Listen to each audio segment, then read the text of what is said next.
but those that will be watching as of now-ish will be those people that are, of course, subscribers on the Facebook channel, on the YouTube channel. They'll have got notifications because you've hit the bell, and that's because you are a true scholar and a gentleman. Thank you very much indeed. If you want to kind of keep a track on what we do with this show, do go to subscribe, hit the little bell button, and of course, like the video. Do spread the word. Let everyone know what we're up to. We are doing this twice a week now. We would usually do this just on a Sunday, and that was the plan, as always, in an ideal world. But with no conventions happening, basically the show has gone twice a week. So it's a bit of a kind of like a support system. It's a kind of group hug for everybody, because we're all missing our conventions. We're all missing heading to the comic book shop to some degree if you are in that kind of lockdown scenario where you can't actually get to your comic book shop. So basically, we're all kind of we're looking for those things to kind of keep ourselves occupied, and that's what we're doing with the show. We've got ourselves two great guests. We'll get into those very shortly indeed. But like I say, we're just doing this little bit of a countdown to get ourselves into it. Although the countdown isn't coming up on screen, which is slightly disturbing. But tell you what, we'll just dive into it in a minute or two. Just to remind you, of course, if you do have any questions for our guests, do jump in on the chat. And like I say, I'm just about to go to the Facebook feed now, which means I'll be turning that public, which means all the comments will be coming in from there as well. If you're watching this on Facebook, you can get your questions in. You can share it as well. So please do spread the link around and let everyone know that we're live on a Wednesday as well. What else? Yeah, we've got ourselves two guests. We've got FRASER Campbell, who's going to be joining us in about half an hour's time, 40 minutes, something like that. And he's going to be talking about his upcoming campaign. Well, it's up and running now. I think it's been up and running about a couple of days now, and it's doing very, very well. This is part of a feature that we're introducing into the show, which is our Kickstarter campaign, our showcase, our ability to kind of shine a light on those campaigns that are really reconnecting with the audience in a slightly different fashion. That's what we're doing with that feature. And also, we would be doing our cup of tea, which is our artist spotlight. Not doing that today because we want to spend time with Fraser. Now, because of the the very busy show that we had on the Sunday, which is the Sunday just gone. Basically, we had a whole bunch of people diving in.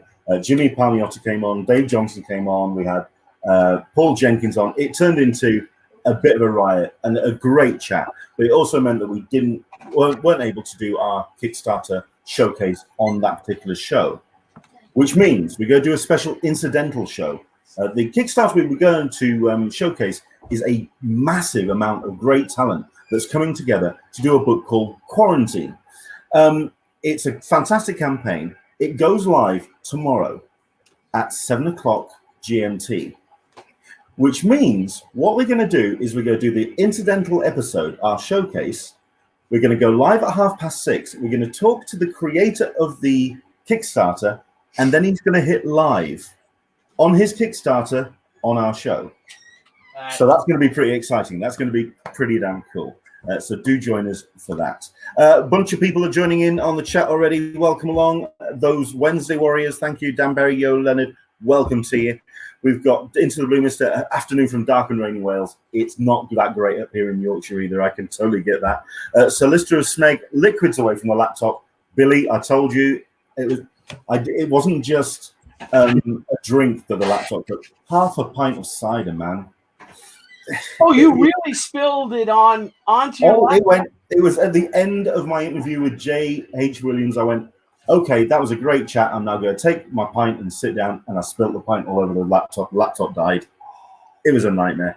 But still, we're working with what we've got. But thank you very much indeed for that. Sounds great. You look great. You look healthy. So working. It's all right. Thank you. We got Aaron Neighbors. Hola from San Diego. Welcome along to great to have you here. And indeed, everybody else who's watching, thank you very much indeed for your time today. So, welcome to Talkin Con, a cup of tea with Englishman in San Diego. My name's Leonard Sultana, and each and every show we talk about Comic-Cons, con culture, and all of those fun stuff and nonsense things that we get to see at such shows. And we get to talk to some fantastic people as well, which is exactly what we're going to do today. Ladies and gentlemen, can I please welcome Mr. Billy Tucci? Hello there. You're not Italian. I always get this wrong. You did that in our interview too when we were in London. I did. Panel at MCM, I did the spotlight, and it was the first thing you slapped me down on. And you're absolutely right. No, it's all right. Well, here's a funny story. Being that you're an Englishman and you referred to me as Billy Tucci, and it's Tucci, but I too am an Englishman. My father is English. They're from outside of Wolverhampton. Right. My grandfather emigrated to the United States, I think, in 1930, and I was born in Elliott. So I'm actually an Elliott. So my name is William Elliott Tucci, but I grew up as Tucci because my father had died in an accident before I was born, and my mother remarried, and I was raised by Tucci in this very Italian household. But then when I got older, I wanted to honor the memory of my birthright and my family, and so I officially changed my name back to combine the two. But I am an Englishman and proud of it.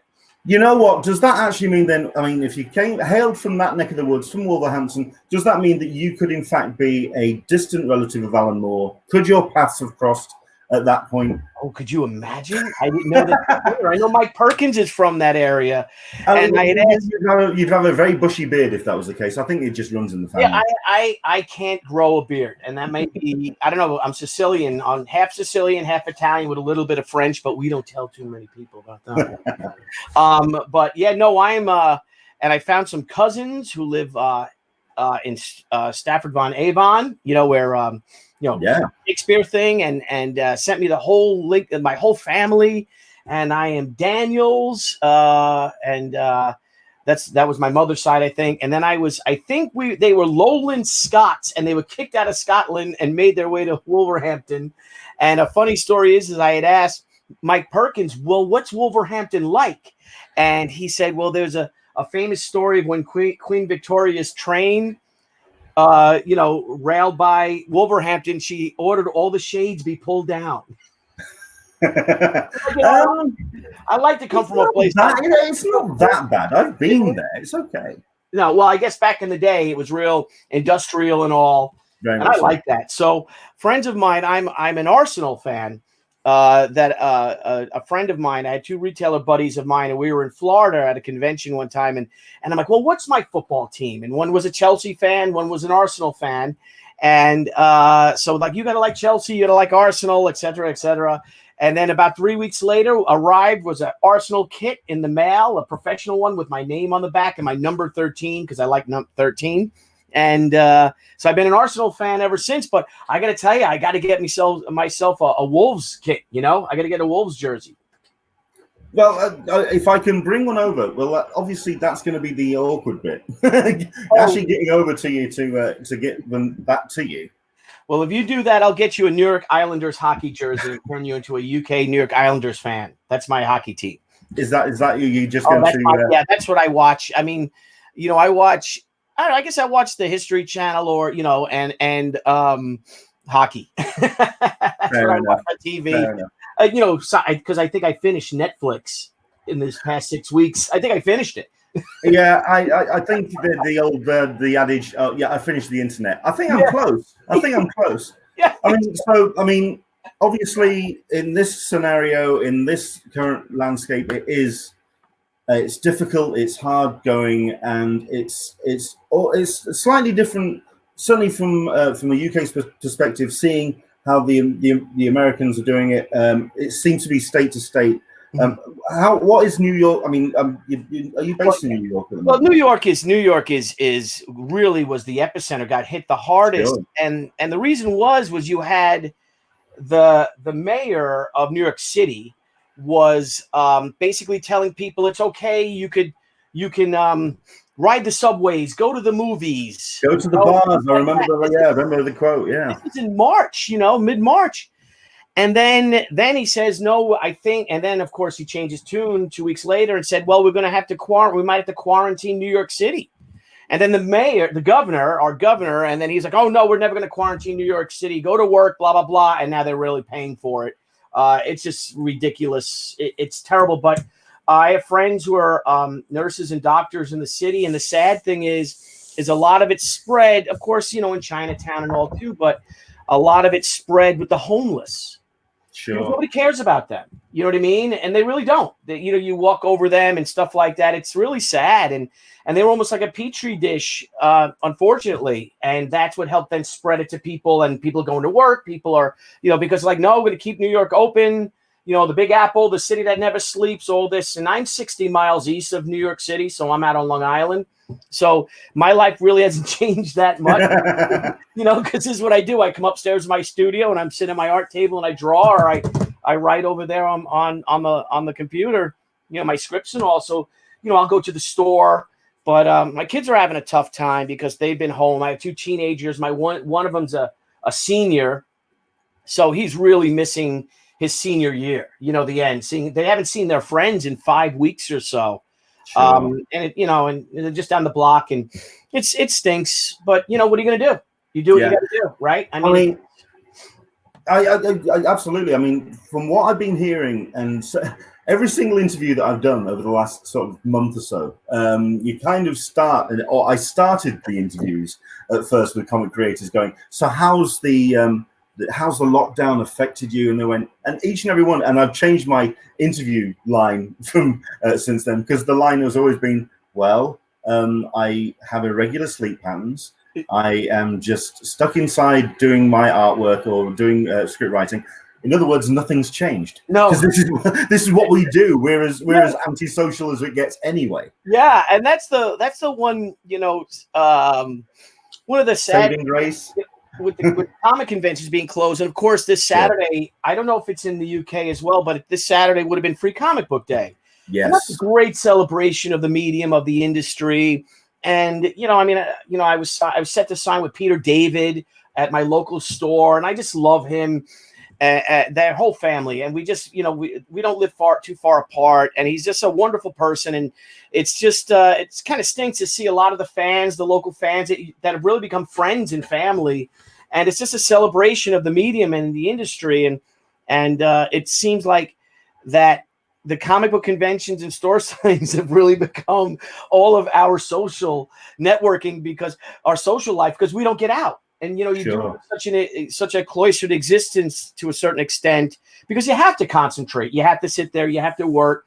And the time you get out to actually go to a bar or to a nice restaurant is usually the conventions. So we're missing that. But I think when it all comes back, I think it'll be a fun celebration. And hopefully they can have something for the retailers, and maybe call it, instead of Free Comic Book Day, it's National Comic Shop Day or something. And we can even have this ad hoc event, you know what I mean, that all creators and once the retailers can open their stores again, and we can just all celebrate it then, you know what I mean? Because I think they all did publish, and I think Diamond did receive their Free Comic Book Day books. They just had shipped them. Yeah, so it could be fun. Maybe, who knows if it's in July or if it's in August, September. It'll be a nice homecoming. I think you got to think positive, because if you don't, absolutely, you know what it's like, right, Leonard? I mean, sure, it'll drive you crazy. Yeah, I mean, I'm curious to see how it's going to come back, and how that engine gets restarted. I mean, I was going to bring this up is the news 2 hours ago that the temporary hospital in the Javits Center in New York will be closing next week. Yeah, which means they're returning the building back to its purpose as a convention center. And I'm wondering just how post-COVID, how post-pandemic is how it's going to kind of get that energy back in. But I'm really hoping. I mean, we're all really optimistic about the future, and we're definitely hoping about that. And also, when you talk about the retailers, it's also been really inspiring to see the industry and creators and retailers all coming together to support each other. I've been really inspired by the conversations I've seen online. Creators for Comics was a great. We've all been doing. We've all been donating, books, sketches, things like that. I have some sketch covers. I'll be doing one live today for friend shops. So I actually know who I'm actually giving this to. So this is for Comics World in Chambersburg, Pennsylvania. And I've done several sketch covers, and they'll be doing a live auction. Any little thing that we can do to help. I did a well, I have it here. If you don't mind me getting it, I did a thing in a Wonder Woman. So I've been doing these little sketch covers, and if that helps, you know, I did the Wonder Woman. I don't know if you could see her. Yeah, no, I saw that online. Yeah, absolutely. Yeah, it's always fun drawing her, you know. And then I did and the thing is always fun. I would never want to draw him. You know, I would never want to draw the Fantastic Four on a monthly book, but I got to do the thing. You know, this I love. And you know, just if that could help the retailers, because you wouldn't be talking to me right now if it weren't for the comic shop retailers. Absolutely. You know, I'd be painting bridges for a living. I wouldn't be painting bridges because I wouldn't be allowed to paint a bridge. So if we can do something to help them out, it's just a tough time for all. And this, you know, I'm an optimist. I am. And I try to be, you know, like the whole, there's something that really got my goat and really infuriated me, if I may talk about it, is the whole pencils down. Oh, yes. You know, and you've got these multi-million-dollar companies worth hundreds of millions that make hundreds of millions of dollars a year. And then I feel that they deem their creators so insignificant that they order them not to work, and they're not going to pay them once Diamond went on a pause for 2 weeks. And you got to think it was only 2 weeks, and the entire industry shut down. Now, I agree with what Diamond did, because if the retailers can't sell their books, they can't open their shops, they're just going to go in even more debt as more product is being shipped to them. So I really think it was a smart thing what Diamond did, was to hold off on that. But these companies are worth millions and millions of dollars, and they're owned by billion-dollar, you know, publicly traded corporations, and they have the audacity to tell their creators to stop working. We're not going to pay you after only 2 weeks. And that really says a lot about the industry. And that's why, I love I just love the creator spirit. I love the self-publishers. I've always been an indie guy. I've been fortunate enough to work on some really great books for the mainstream, but I got to tell you, I just find something like that really distressing. And the fact that they actually did that and furloughing, you know, the majors, the publishers and stuff, the publisher of Marvel and things like that, there's really something wrong about how they're conducting their business. And it's not a good sign for the retailers or for the creators or for the industry in general.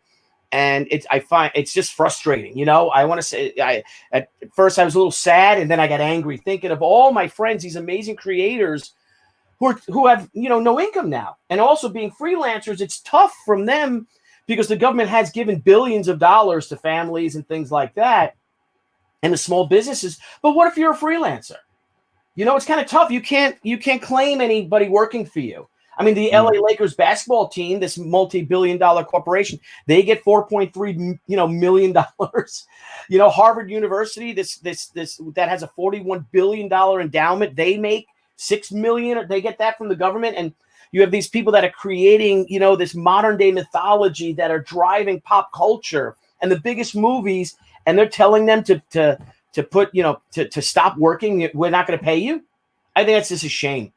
And I find it infuriating. I really do. And forgive me for the rant, but it's no. You know, I've been inside too long. I can't even go to a bar and complain with some of my friends about it. And but I digress. I should use the internet as a positive thing, but it's just really frustrating. You know, I mean, it's infuriating.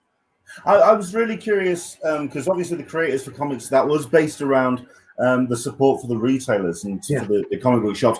I'm curious as whether the next round of this, the next inspirational group hug, as it were, the coming together of raising money is going to be more for the creators. Like you say, those that are finding themselves, very much those in indie, those that may have lost, because we all know the general state of the industry, especially for a large number of creators, that they are working from paycheck to paycheck, and they do struggle if something like this comes along and really knocks them for the six. I'm wondering if the next Creators for Comics round is going to be more for the artists and writers, well, mostly the artists as well, because they are the ones that are really kind of up against the wall.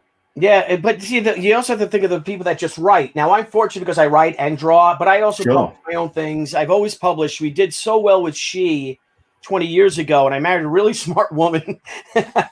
So I'm fortunate, but you got to think of the artists. At least a lot of the artists can sell their own work.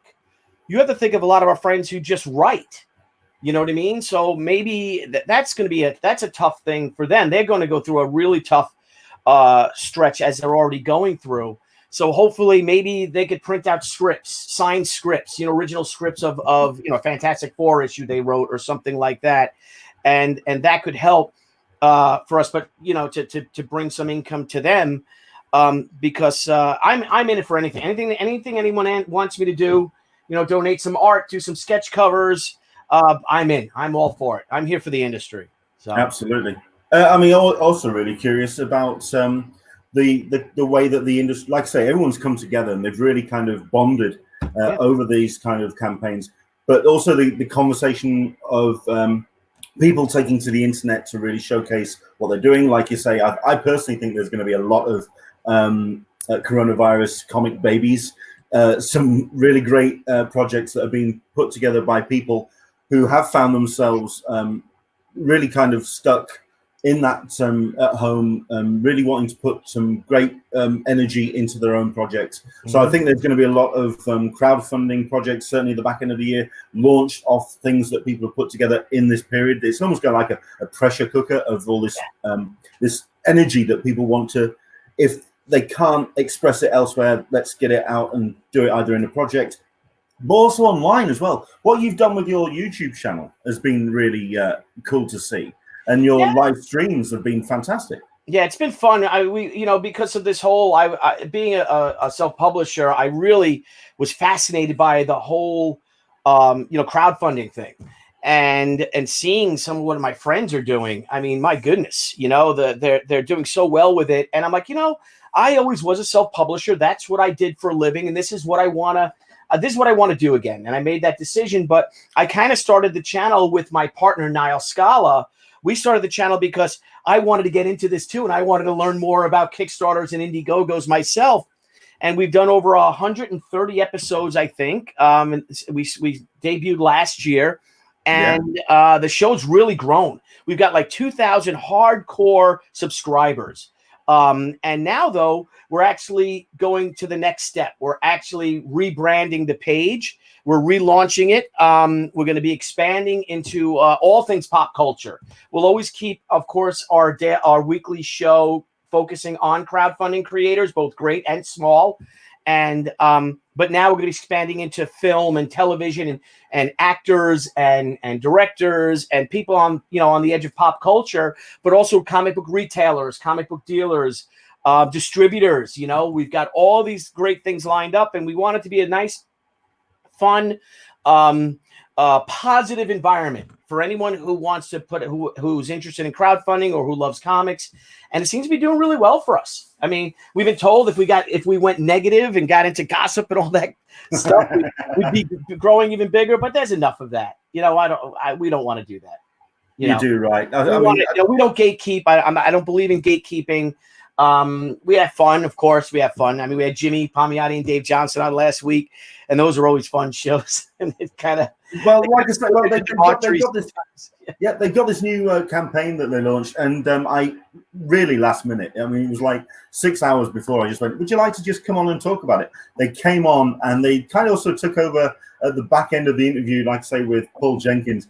And it just turned into this great free-for-all. They are. Paul was on our show, and Paul is going to be one of my co-hosts. We have a segment called it's called what is it? The Misadventure. It's called Comic Book Hollywood Nightmares. All of our comic creators who get invited out to Hollywood, and they fly us in business class or first class. I flew from New York one time to LA, and then it's just this misadventures of comic book creators in Hollywood, and just the stories that my friends have, and it's unbelievable. Oh my gosh, Leonard, it's so funny. And Paul and I were talking, and we just had so much fun a few weeks back when Paul was on our show. Like, you got to come on. We have to do this and make this another episode, because we're streaming like 3 times a week. So we'll have our crowdfunding comic show, our mainstream show focusing on mainstream creators. We had Marv Wolfman on a few weeks ago, and Larry Hama. Wow. Having George Perez on, Joe Sinnott on, just start to really do that. But then we also have our one show about Hollywood, comics and film, about just the nightmares that go on, and the things that the producers tell you, or these Hollywood executives tell you. It's amazing. It's amazing anything gets done. So it's fun. And you have someone like Jenkins on, forget it. And we might have a few pops, a few pints and a few pops while we're doing it. Nothing wrong with that. The way that everyone's kind of taken to online streaming and really kind of coming together and picking each other's brains, and really getting lots of really great content out there, I think is just it's been great to see. Like I say, the channel that you've grown has just been so inspiring. But I'm really curious to see now as to what the next level is, what the next step is, and like you say, whether it's going to expand to a way of retail, perhaps, or some way of. Is it really kind of? Is there some money in that live streaming, or is it more just a case of mates coming together? Shows. I mean, there's some shows. I mean, you look at Ethan's show, Comic Artist for Secrets, got 130,000 subscribers. So that turns into a type of business. I mean, look at these YouTubers. Hopefully you'll be, the Englishman in San Diego. Your YouTube show will be huge, and then this is what you can do full time. Is just do your YouTube show and have guests on and talk comics, talk fun, talk entertainment. But I think so. I think that there's a great chance for that to really happen. A lot of creators are now turning to YouTube to talk about their own works. We're doing something. I'm doing a segment on my own YouTube channel, which is called The Artist Alley with Billy Tucci, and it's just called Rejected. And it's a lot of my pitches that for one reason or another, were rejected by the publisher. So it might be kind of cool to talk about that and talk about news and rumors. And, I don't want to get negative. I really don't. I'm not into that. There's enough of that, especially with, a lot of people that aren't creators say, it's very good to critique, you know what I mean? Someone who creates something when you're not doing it yourself. Yeah. I think it's difficult for myself because I'm not a creator. I don't do. I'm not an artist. I'm not a writer. So I am very much an enthusiastic fan. So I find, I agree. It's very difficult for someone to weigh into passion. I mean, you could have a lot of passion. Like as a fan, you do have. We all got into this industry because we're fans. Sure. It's not like I was on the Cubit School stream last night. And you've been everywhere, man. Yeah, well, what am I going to do? So I make sound effects when I draw anyway. I might as well talk to friends who are halfway across the country. But none of us, all of us, got into comics that I know. All of my friends that are professionals that are in comics, either on the distribution end or even on the media end or on the creative end. We all got into this because we were fans. We're fans first. We're not like Jack Kirby, smoking a cigar, banging out 2 pages a day so we can get on that 5:15 train home, out of New York City. You know what I mean? It was a job for him. For us, we're like, oh my God, look at this, So we are very passionate about it, and I love that. I also think that's probably the fans are passionate. I think that's also one of the big reasons why comic book print media has sustained and done so well and not being taken over by digital as so much of normal print media is. A lot of novels, it's so easy to get on your iPad or your Kindle or something like that. And there is a digital format that is a sizable digital audience for comic fans, but it's still nothing like grabbing that old comic, you know what I mean? And opening it up and, and smelling those pages, you know what I mean? And holding a book, there's still something boutique-ish, I guess. Maybe we'll become a boutique industry, hopefully a big boutique industry, but people love to possess and maintain and collect their comics and share them too. Well, I mean, I could turn my I could open that door and there's my pull books in there. I've got shelves over there. I've got comics left, right, and center. And I agree. I can't remember who it was that was online that was talking about this and talking about how. You're saying like a boutique, industry, not industry, a fandom, but I don't think so. I think it's more the cornerstone of it all. Yeah, that feeling of a book in your hands. Like a boutique, a boutique from my point of view. It's like we're a boutique publisher. You know what I mean? But people want to buy the books. Sure. As opposed to just being a boutique publisher and having it digital. And there's nothing wrong with digital books. There's nothing wrong with web comics. I mean, there's Eisner Award for web comics, you know, now. But there's just something, like you said, the cornerstone, and you're exactly right, is the cornerstone is, you know, either the small comics or to grab these great, the great omnibuses, you know, the great showcases, you know what I mean? Like DC, and I love these, you know. Oh, let's deep dive into my shelf. Yeah, that's what Into the Blue Mister is saying. I mean, we'll go through one or two comments, but like you say, Into the Blue Mister, that could be a big part of your show, perhaps. A deep dive on Billy's shelf. I mean, the books you've got.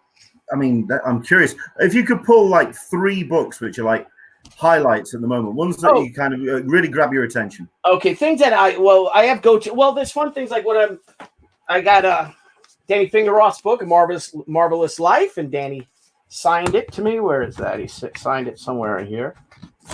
So this is Danny's bio on Stan. Yep. So I'm a huge fan of Danny's work. So I have his book, My Lady Death. I got that. I haven't read that yet by Brian Pulido, but I have, you know, my old stablemates. I mean, man, I can go to things that I love, you know, and I have so many there, but these are just what's here now is, you know, of course, one of my Bibles is, you know, Joe Kubert is my god, I guess, my comic book hero, and of course, Lone Wolf and Cub.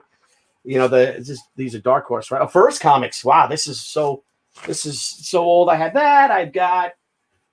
Let me see. Let's grab something. Come with me if you. Just where I'm at over here. What's this? I'm trying to find something that's different. A little something different. Oh yeah, well, look at this. Of course, why not? You know. Oh, there you go. Like in my more inspiring books, I got a lot of Darwin Cook. I've got. Gee whiz. Let's see. You see comics, or you want to? You know, one of my heroes, my Joe Kubert, and these are. I gravitate towards art styles which are so far removed from my own. Do you know what I mean? Like I just love. You know, that's really what I think my style may be a little bit more realistic, I guess, just because I'm a reference nut. But then again, I love, you know, books like this and, you know, just things that I find a lot of inspiration in. You know, the Superman days. I picked this up for like $1 at a bookstore. I mean, it's a marvelous work, you know. And of course, what's really encompassing all my time right now. Let's just put that there. It's always a mess anyway. Now it's even more. I'm just encouraging you to wreck your studio. That's what I'm doing. Oh, why not? Who cares? It's always a mess anyway. But this is something that is really near and dear to my heart. I have 2 of my favorite characters of all time are the Rocketeer and Miss Fury. And I've been delving into this for 2 years now. And when I first saw Miss Fury 30 years ago, I just fell in love with the character, and it's the first comic. If those of you don't know, Miss Fury is the first comic book published and maybe created. I guess that was published by a woman, by June Tarpe Mills. Yeah, and she debuted 6 months before Wonder Woman, Miss Fury. And if you look, she is the original Catwoman, and it is just dynamite. It's stunning work. She was a really progressive. She was fierce in her storytelling and her art. They were, you know, these are strips, you know, Sunday strips. Oh, yeah. Marvel published it in the 40s then as collections. And I am proud to say, with the blessing of the Mills family, to be bringing back Miss Fury with the Joy Division next month. They'll be launching it as an Indiegogo. Dynamite will be doing it, and I'll be working with Maria Laura Sanapo, who is my artist. She is wonderful, and we're fitting the book right into Miss Fury continuity because June Tarpe Mills, she took a break. I don't know if she was getting caught up during the war. Miss Fury had left Brazil, so she was fighting Nazis in Brazil and then came back to the United States to fight Nazis in the United States, but there was like a 3-4 month window in the summer of 1944, and that's right where our story takes place. Nice. So I learned about. I mean, that was a strip that didn't come over to the UK, but I learned about June's work through a great documentary called "She Makes Comics," which, if you've heard of it, or if you get the chance to watch it, if you're watching, I will watch it if there's a link. Really cool about the women creators over the course, and June is definitely featured front and center right at the beginning of that documentary. Great piece of work. It's a what? I'm going to write it down. She makes comics from Sequart. Okay. It's a book? It's a book, or it's a documentary. It's an hour and a half. Okay. Very cool. I could find on YouTube or hell, I'll buy it. You know, I think it's on Amazon. It's around. You can find it. I love it. Yeah, because we wanted this book to be a real love letter to the memory of June Tarpey Mills.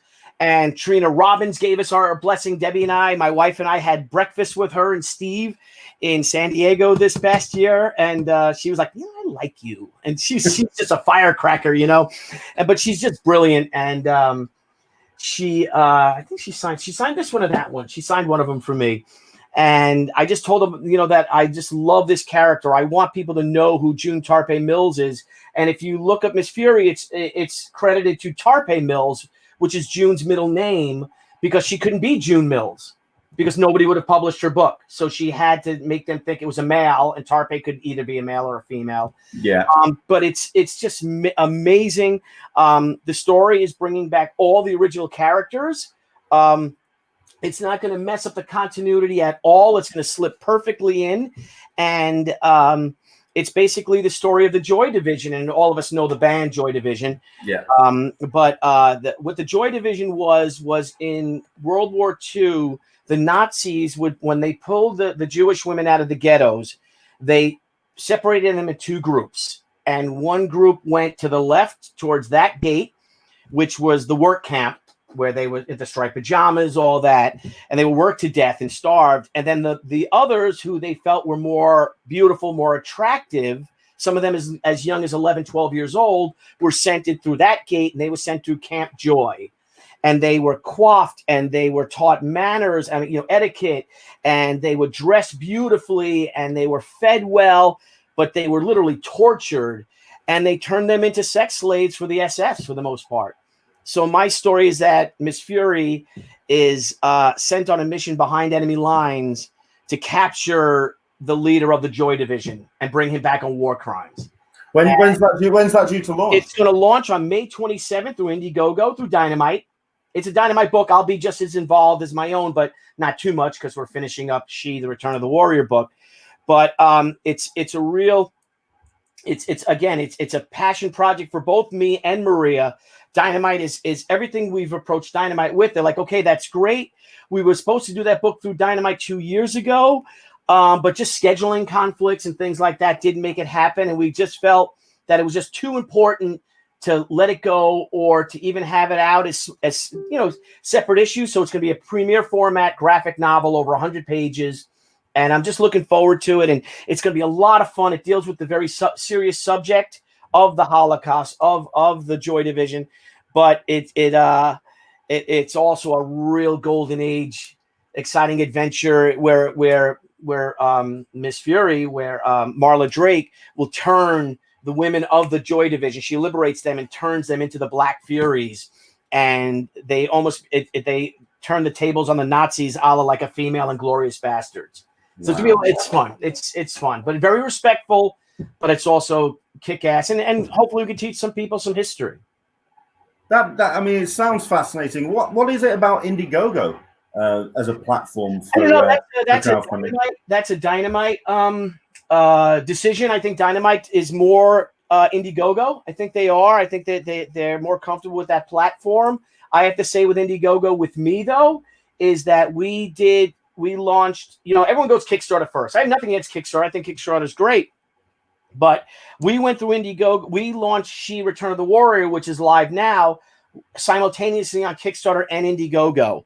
And our Kickstarter, we did over $70,000.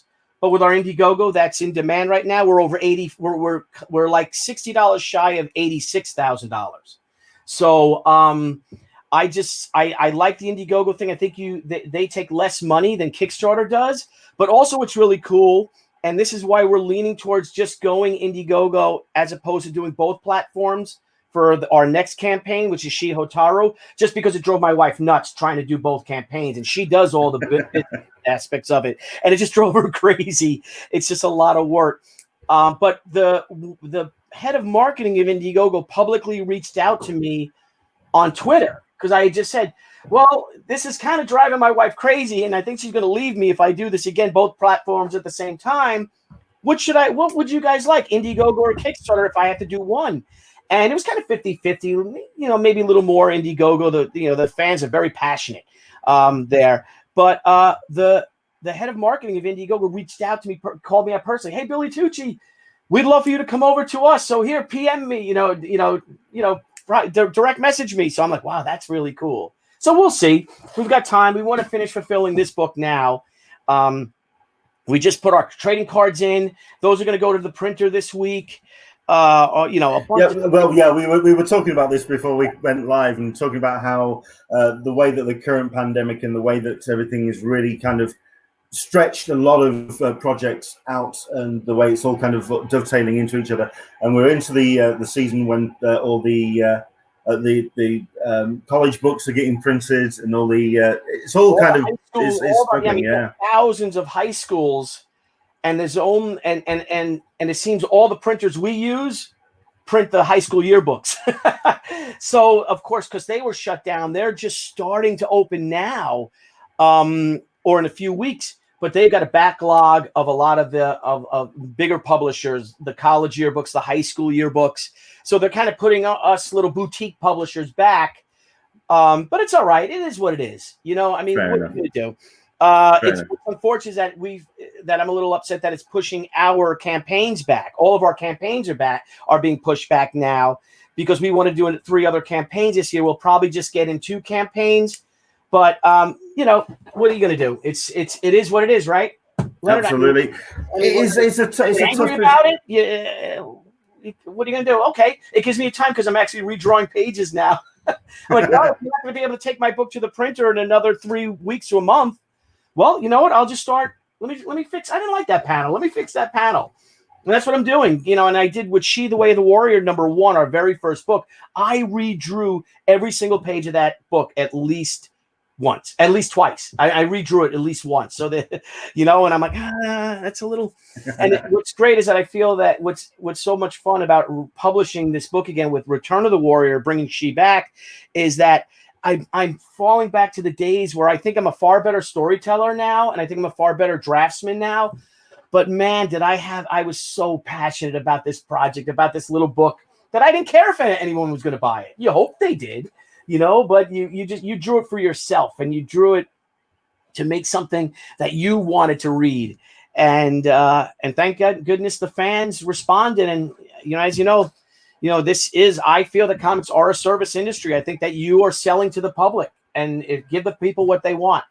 And if I can give them a better page, if I can redraw a panel or redraw a whole entire sequence that's more, I don't know, what do you say? That reads better or it looks better?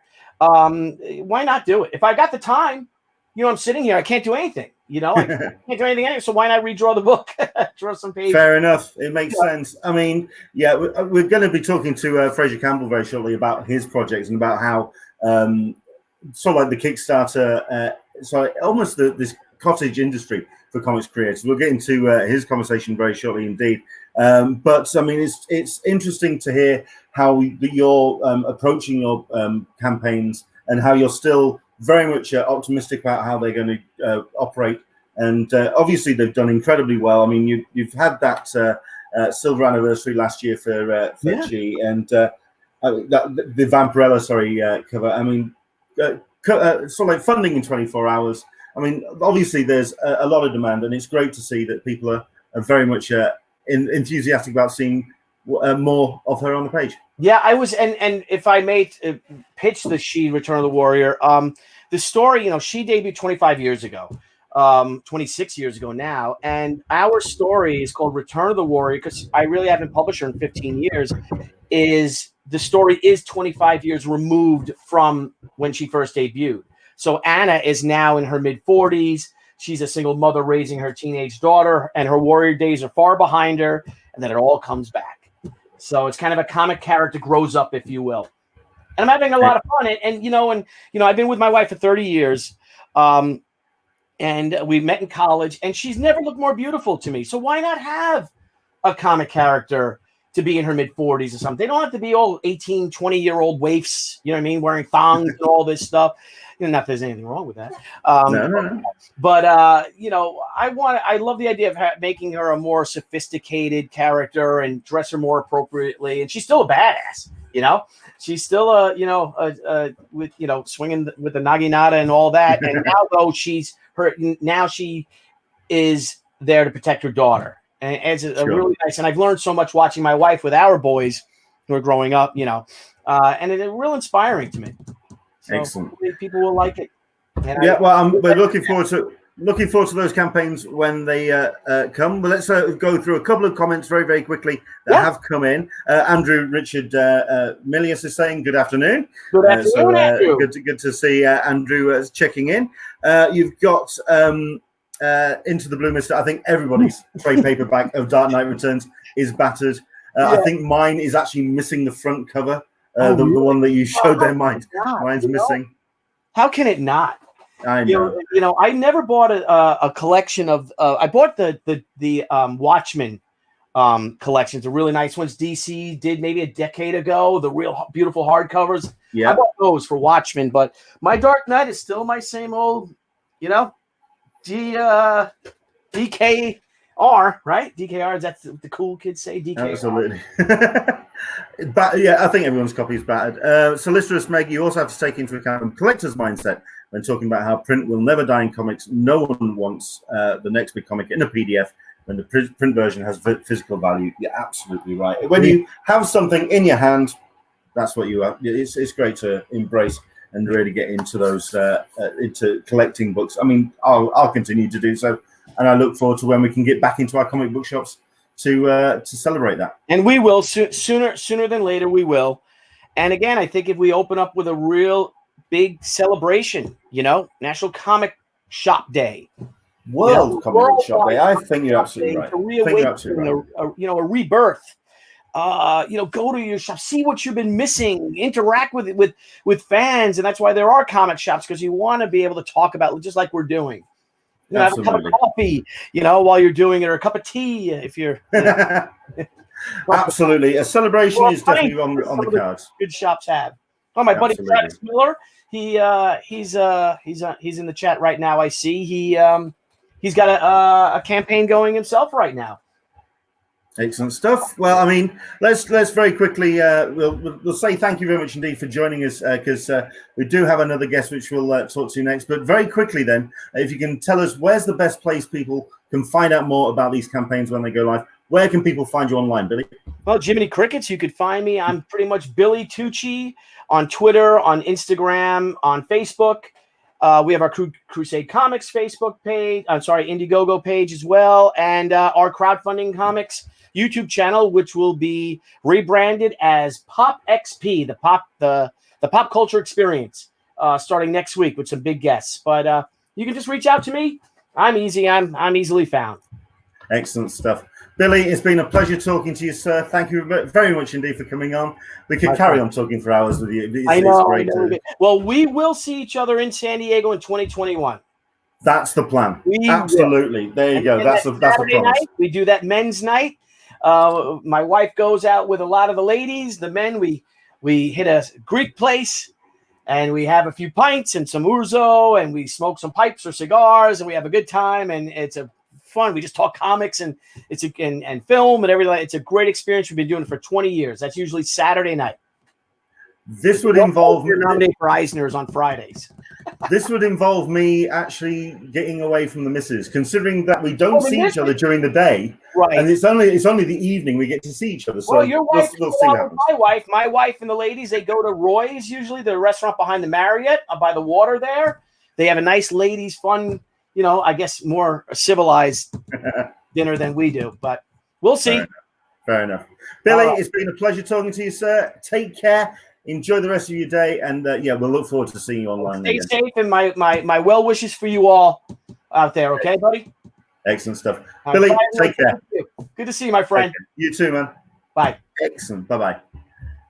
Excellent stuff. Once again, it's great to have Billy. Oh, hang on a second. Let's just see what's doing that. Yeah, it's great to have Billy joining us, and it's great to see that like I say, that boiler pot of real great creative talent out there, embracing new ways of reconnecting with their audience, not just through the traditional manners and methods. It's all about getting stories into the hands of readers, and that's where we now bring in our next guest. Fraser Campbell's joining us. Hello, Fraser. How are you doing, sir? Hey, how are you doing? Not bad at all. Not bad. Sorry for the delay, but no problem. we could talk to Billy for ages. Of course, yeah. He's a great guest, and it's great to have him join us. But likewise for yourself, thank you very much indeed for coming on. Because what we've been doing with the new shows ever since we went twice weekly, because we were just doing on the Sunday our news updates about comic conventions and Comic Cons. At the end of the day, there's no shows. It's really difficult to obviously maintain that. So what we wanted to do is open it up a little bit, and we did the feature crowdfunding spotlight, where we've been putting a great campaign into the spotlight and kind of pointing people in the direction of great campaigns. You have got yourself one hell of a campaign on the way at the moment, which we have actually, if I just should actually be able to put that on screen. Let's see what happens if I do this. Yes, Alex Automatic 4 and 5, which is your current campaign. And if you just look at the numbers there, I mean, we're talking £1,400 goal, 2,600. Not too shabby. Not doing too bad. Yeah, not too shabby. Well, we're delighted. Obviously, it's great to see, because obviously one of the big concerns we had when we launched this one was we just had no idea how the sort of current situation was going to affect the funding. I mean, it's in one way. I obviously kept an eye on a few other campaigns, and it didn't look as if the situation was causing too much of a problem for for a lot of campaigns. But at the same time, you kind of feel a bit strange, asking for funding at a time where I guess a lot of people are they're having to watch every penny because maybe they're not earning. There's so many people in difficult situations just now. How long has it taken you to put this particular I mean, it's something I talk about on the show. I mean, we want to support these campaigns, and we want to showcase the best Kickstarters are out there. But how long does it take you to put something like this together before it's ready to hit live on a project? I mean, are you somebody that actually puts the project together before going live, or is it something that usually. Yeah, usually I have gone live with campaigns when when the comic's only partially done, and the point of the funding is to obviously to pay for like lettering or colouring or something like that. But usually with Alex Automatic, the way we like to do it is have it more or less complete by the time we start asking for funding. So it's pretty much ready to go to press now. We just need people who want to read it to come in and help us fund the the print costs and the production costs, that's the point of that. So the script for this was written more or less January last year. Oh wow! And because it's a double issue, and James Cochran, the artist, James and I both work full time, so it takes quite a long time to put the thing together. So James has sort of steadily worked on the pages over the course of the year, and then as that starts to come together, we start getting a colorist and a letterer involved, and start putting the book together, and then once that's sort of coalesced, then we start to think about getting a campaign together. So that's pretty much how when it was kind of interrupted by the fact I was quite ill last year. It would probably have been, you know, it would probably have gone live last year sometime. But you know, I do all the sort of campaign stuff. So, but anyway, that sort of set us back a few months. But here it is now, and obviously it's kind of, you know, 2 issues at once. So you know, we've got a lot of people who've, you know, been waiting for this for a wee while. But hopefully, you know, the double issue means that they get sort of twice the fun once it eventually hits their letterbox. Well, I mean, like I say, it is just this impressive. I mean, it's doing great guns so far, with 24 days to go. What would you say is the idea of success for the book? I mean, what would you ideally like to see for the book going forward? Well, I mean, basically, we tend to do between 250 and 300 backers Right. for you know, for the Alex books, which is absolutely brilliant. And I don't, you know, I'm really grateful for every single person that backs it. But it would be great to get that a little bit more widely circulated and get that out there to more people. It's I think, you know, you get to a point with, you know, you've got a sort of, everybody, I guess, in comics or making comics has got a kind of social media circle where they can get the word out to a bunch of people via, like, say, Twitter or Facebook or something like that.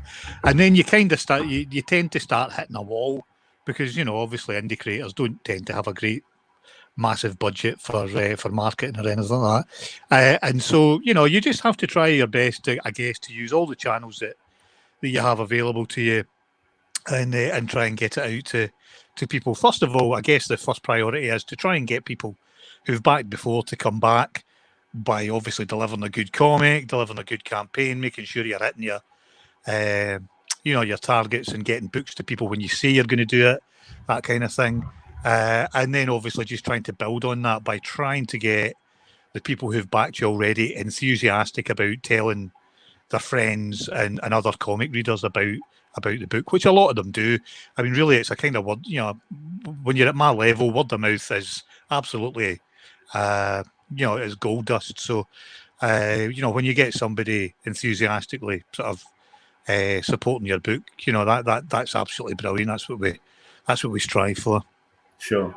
I'm also really curious as well about when it comes to marketing books, because I mean, obviously in this current climate, people are looking at ways to reach out to a new audience and how to connect best. And that question I put to Billy about the benefits of Indiegogo over Kickstarter. I mean, why was Kickstarter the platform that you decided to go for? Well, I think Kickstarter, first of all, when I first made a comic book, I think Kickstarter and Indiegogo did exist, but they weren't really very widely known at that time. It was maybe about 5 or 6 years ago. And certainly I didn't know very much about them. And I'm kind of, well, I guess a little bit timid when it comes to new technology.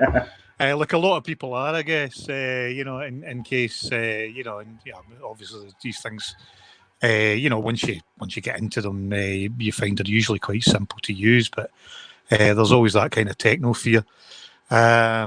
So the first comic I did, which was a comic book called Sleeping Dogs, I just funded myself. I saved up for a long time and, you know, paid the artist and paid everybody, and then did a wee small print run by myself. And then obviously I realised, having done that I can't afford to do this, you know, long term without, you know, some sort of support. So that's when I started looking into Kickstarter. And again, to be honest, the Kickstarter via Indiegogo thing, it's Kickstarter I'm just kind of more familiar with, really.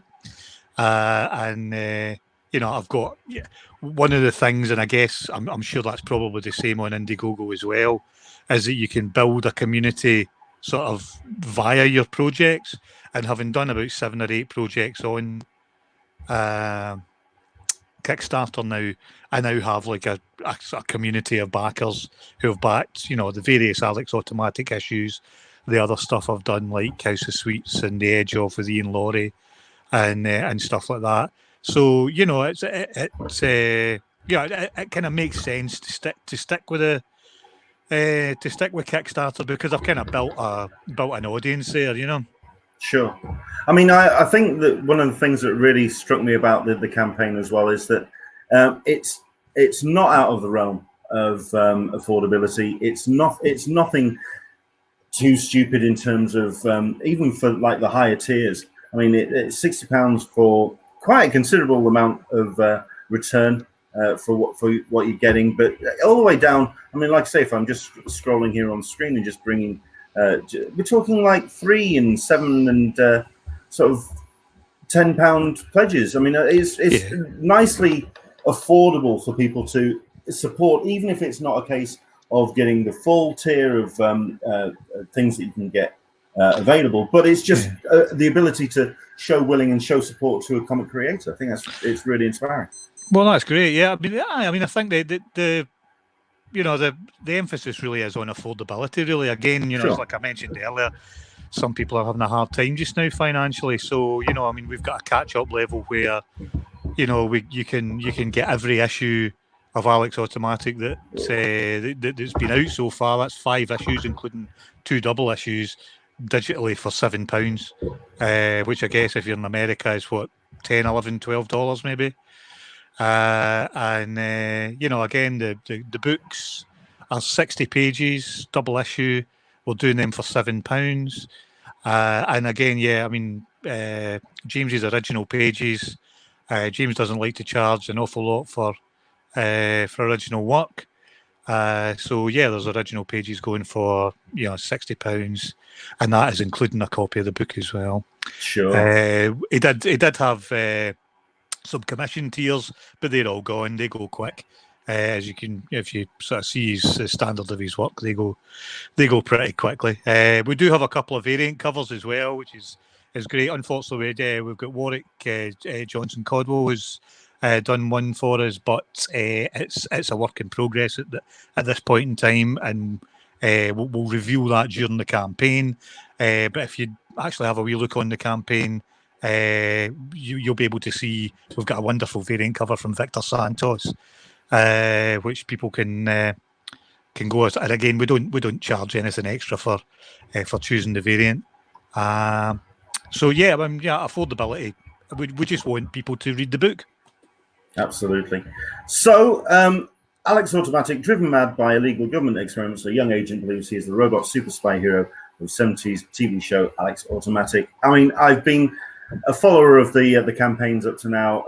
I backed the last 2, and I wanted to showcase and let everyone know about this campaign. Like you see, it's 24 days to go on the campaign to go. Do you have any ideas for any stretch goals? I mean, obviously you've surpassed your original goal. I mean, have you got any other stretch goals and stretch rewards on the cards? Yeah, the stretch goal that we're sort of aiming for at the moment is £3,000. Once we get to £3,000, then we've got a pretty cool stretch goal, I think. Basically, everybody gets a whole extra comic free, a digital comic. James has been doing a sort of, again, just a kind of quarantine sort of project where he's been doing a sort of panel a day book, similar to our sort of offshoot book Prefix 63, which we did at the tail end of last year. So that's in the pipeline. That's almost finished. And if we hit £3,000, every backer will get a copy of that as well as obviously the comic that they're paying for. So I think that's not bad. You can't really say much fairer than that. Full extra book. Absolutely. So there you go. It's Kickstarter.com projects. Kickstarter.com/projects/Fraser Campbell, Alex-Automatic-4 and 5. The and 5 are all together. But we'll put the link up on. In fact, I'll put that into the chat at some point, and we'll make sure that more people can get the chance to have a look at it. It is like I say, a cracking campaign, and I think it's a testament of how well it's done, of how the community that you've built over the previous campaign. So yeah, it's just been a pleasure to put that forward and share that with everyone. Oh, thanks very much. Yeah, great. Thank you. So there we go. Where can people find you online and follow more about what's happening with the campaign and what you're up to? Yeah, well, the best place is on Twitter. You can get me at Fraser C69. That's FRASER C69 on Twitter. I'm also on Facebook as well, and the various you can find Alex Automatic on Facebook as well. But generally speaking, the best place to find me, chat with me, and find out about what's happening with Alex Automatic or anything else that I'm doing is on my Twitter account, which, like I say, is at Fraser C69. Excellent stuff. And I'm also liking, we've got a comment as well. I think this is off the back of our chat with Billy Tucci about his that shelf of books that he had. You've got some proper serious comic book boxes behind you there, Fraser. Absolutely, we do. Yeah. Are you catching up with any reading during our lockdown? Oh yeah. How are you spending your time with it? Well, I mean, again, I know various people are having, various different sort of levels of incarceration during this. I'm what's known as on the shielded list in Scotland because I've got a pre-existing health condition, so I can't really go out at all. Sure. I can go out in my garden, but I've basically not been beyond my garden for now nearly 6 weeks, so starting to go a bit crazy. Which means I'm reading a lot of comics. I'm on the Marvel Unlimited app a lot. I've been catching up on the Immortal Hulk on that, which I think is a fantastic comic book. That's well worth checking out if you haven't read that already. Immortal Hulk. I'm sure most of your watchers will be well aware of that. I've been reading the Fantastic Four Grand Design book. By Tom Scioli, I think it is. Enjoying that. And here's one. Catching up with my good friend Lucy Sullivan's book Barking. We have had Lucy on the show. There you go. To talk about Barking. Yeah. Oh no, that's a hell of a book. Fantastic stuff. A great autobiographical book about, or semi-autobiographical book about a young woman with mental health issues and how that affects her life. Really, really cool stuff. Lucy and I are going to be working together shortly on, we are currently sort of putting together a book, but you'll hear more about that in terms of Kickstarter campaigns and the like. In the near future, that's going to be called Index. It's a kind of downbeat sci-fi story that I'm very excited to have Lucy on board for. So that's going to be great. But yeah, that's been fun. So yeah, lots of comics. That's as you can see behind me. I've got plenty to be getting on with. I got my first mail order delivery from my comic book shop. Which is OK Comics. He's managed to get back into the shop. Yeah, they've been. They've been making a heroic effort to keep comics going out, haven't they? It's been absolutely great. I've been seeing. I got my first. Like I said, it was my first parcel of books on Tuesdays, which means I finally got my copy of the Trigon Empire hardback. Oh wow, yeah, cool. Finally got hold of that. I've been screaming for that thing. And I've also got the Robin 80th anniversary thing as well. Mm-hmm. So no, I finally got some comics in my hand. I was almost in tears. You have no idea, man. It's good to get some new books. Yeah, I'm missing comic book stores so much. I'm missing, the fact that there's already been a couple of conventions had to be sort of postponed here, and we're hoping things like Thought Bubble go ahead in the UK and things. But well, yes. But things are not looking great. But but we're just so desperate to get back in the comic book store. But it's great, that I noticed that Diamonds are going to start distributing again soon, and hopefully, you know, that's going to take the pressure off some of the, you know, some of the guys in the comic book stores that are really, again, just heroically trying to keep their heads above water right now and keep us sort of comic junkies supplied in the meantime. They're doing God's work, you know. Yeah, we've got Jared from OK Comics on next week's show, so I'm really curious to hear from him from the front line of comics retail. Yeah, that's going to be very interesting. Yeah, that's going to be a cool conversation. So looking forward to that. But listen, I wanted to showcase Alex Automatic, and that's what we've done. Thank you so much indeed for coming on, Fraser. Once again, congratulations on #1 reaching your original goal. But let's hope for that £3,000 stretch goal limit, mate. Yeah, let's hope so. Thanks very much, sir. Cheers, mate. No worries. Thank you very much indeed for coming on, man. Okay, now. Bye-bye. Excellent stuff. Take care. So there you go. 2 great guests, and hopefully that was a cracking show for you. I mean, we could have gone into so much about all sorts when it comes to Billy Tucci, which, I mean, we kind of touched on, and he mentioned a couple of names there, which I could have been light blue touch paper, and I could have launched into a whole sort of stuff, but we kept it where it was, kept it on track, but there we go. Great to talk to Billy, great to talk to Fraser. Do go check out that campaign. Like I say, although it has reached its goal, it's well worth checking out, especially with the ability to pick up the early books as well as part of the bundles. Do check them. That's Alex Automatic on Kickstarter.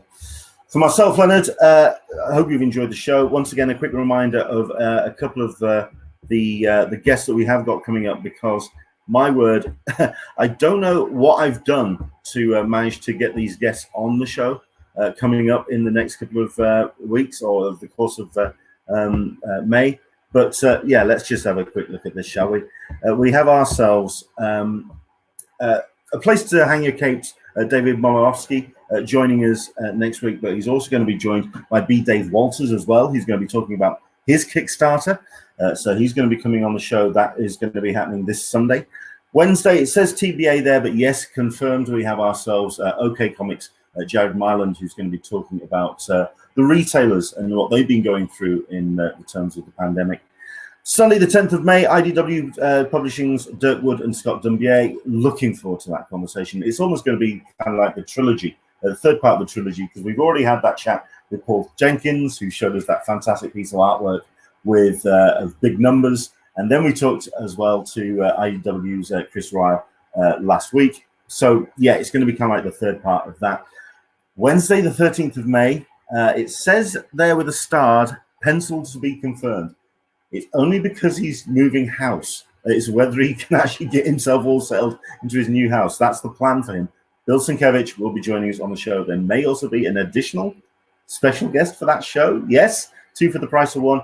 But I think if we just got Bill, that would be just fantastic. Wednesday, the 13th of May. Sunday, the 17th of May, it's going to be a San Diego Comic-Con special. It says Rob Sarkowicz on the screen, but we are also going to be joined by Aaron Neighbors, who's going to be coming on as well. Wednesday, the 20th of May, is going to be Donny Cates and Megan Hutchinson. We do have a to be confirmed for the Sunday. To ignore the dates on the screen, because unfortunately, this is where I don't now have a working copy of Photoshop with that laptop going tits up. But I didn't manage to change. But the episode after will be to be announced. We've got ourselves a guest which may be coming on, which I think would be really excited to hear about. The Sunday, the last Sunday of the month, is going to be the last Wednesday of the month is going to be Russ Burlingame from comicbook.com.